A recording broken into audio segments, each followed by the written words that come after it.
Hello சித்திரை 1ஆந்தேதி பிடிச்சிட்டு போயிட்டு 24ஆந்தேதி கொண்டாந்து விட்டாங்க. நிற மாத கர்ப்பிணி பிடிக்காதீங்கன்னு சொல்லி மீண்டும் பிடிச்சிட்டு போனாங்க. பிடிச்சி போய் இப்போது ஏப்ரல் 24ஆந்தேதி கொண்டாந்து விட்டாங்க. இப்போ இறந்து போச்சுங்க. கரெக்டாக 9 நாள் இன்னையோட இறந்து கிடக்குதுங்க. இந்த மாதிரி பண்ணுறாங்க. கர்ப்பிணி பண்ண 2 குட்டியும் இந்த மாதிரி தான் எங்கள் தெருவுக்குள்ளே பிடிச்சாங்க.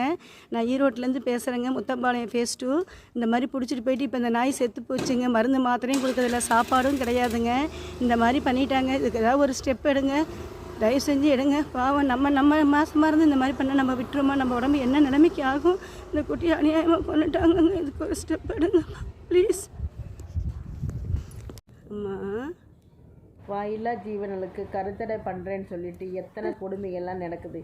இதை யாருங்க தட்டி கேட்பா? தட்டி கேட்கறக்கு யாராவது இனிமேல் பிறந்து வந்தால் தான் ஆகும் போல் இருக்குதுங்க. நன்றி, வணக்கம்.